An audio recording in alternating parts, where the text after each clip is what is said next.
É o que faz a polícia de São Paulo ser o que é uma polícia de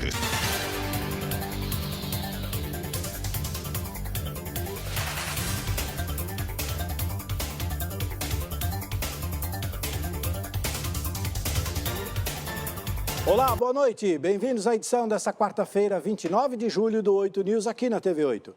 Muito obrigado pelo prestígio da sua audiência nessa cobertura especial com destaque às notícias sobre a Covid-19. Obrigado também por acompanhar nosso editorial com os principais fatos que viraram notícias no Brasil e no mundo, conectando a todos com muitos esclarecimentos. E abrimos a edição de hoje falando da nossa cobertura especial sobre a Covid-19. Em um país de dimensões continentais, a Covid-19 atinge de maneiras diferentes a cada região. Sem uma política única de combate, os números se estabilizam em alguns estados, mas aumentam em outros. Confiram na reportagem de abertura do 8 News de hoje. Roda. A pandemia de Covid-19 atinge o Brasil de maneira desigual. Em algumas regiões apenas começou, enquanto em outras se estabilizou após deixar milhares de mortos e gera temores de novos surtos devido a políticas desencontradas para combatê-la. O pesquisador em saúde pública da Fiocruz, Marcelo Gomes, explica que o desenvolvimento do novo coronavírus nos 27 estados é muito heterogêneo e até é diferente entre regiões do mesmo estado. Com mais de 85 mil mortes e 2,3 milhões de casos confirmados, a curva de óbitos se estabilizou no fim de junho e teve uma tendência de alta nesta semana com um forte aumento nos casos diários. Os números abrangem realidades diferentes que se evidenciaram desde o primeiro caso relatado em 25 de fevereiro e a primeira morte em 16 de março. Na média de óbitos ao longo de 7 dias, uma queda por 2 semanas foi observada em 4 estados, enquanto as mortes aumentaram em 10 e em 13 estados há sinais de estabilidade, entre eles São Paulo e Rio de Janeiro, os dois com mais mortes. Na última sexta-feira, a Organização Mundial da Saúde afirmou que a pandemia atingiu um platô no país e instou o Brasil a aproveitar a oportunidade para controlar os contágios. Jair Bolsonaro mantém a postura desafiadora em relação ao que chamou de gripezinha, ao estilo do admirado colega Donald Trump.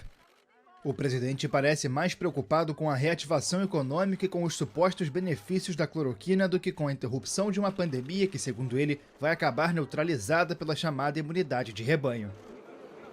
Com a pandemia, mais crianças podem sofrer com a fome no mundo. A estimativa é das Nações Unidas.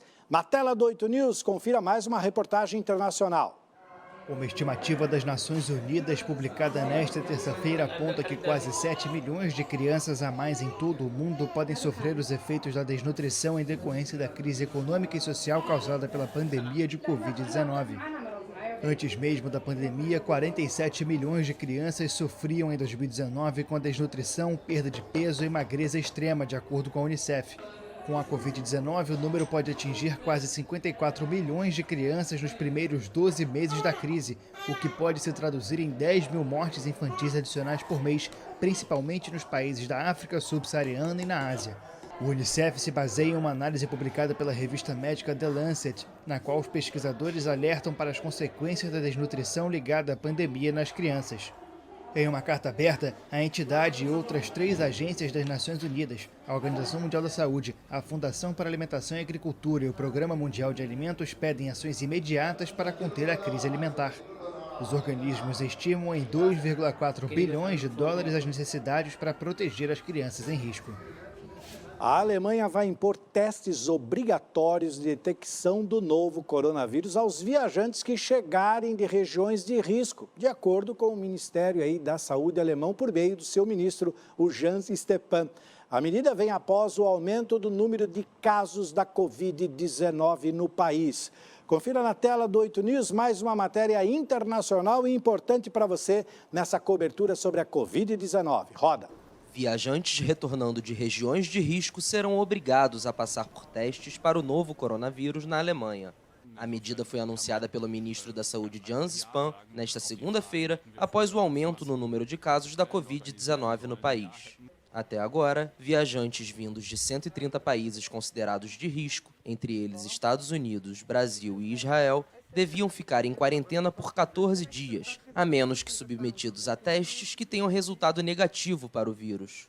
O debate se intensificou no fim de semana depois que os 16 estados da Alemanha concordaram na sexta-feira com testes gratuitos para todos que chegam ao país.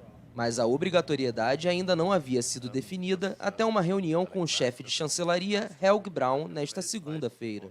Outros países já obrigam viajantes a testar para o novo coronavírus, como a França, por exemplo. Na Alemanha, a medida vai entrar em vigor na próxima semana. Os profissionais da saúde estão na linha de frente na luta contra o novo coronavírus e seu papel é fundamental para salvar vidas. Mas a missão de alguns deles vai muito mais além. Médicos se voluntariaram aí para receber os testes da vacina desenvolvidas aí contra a Covid-19. Na tela do 8 News, mais uma matéria importante para você conferir. Roda!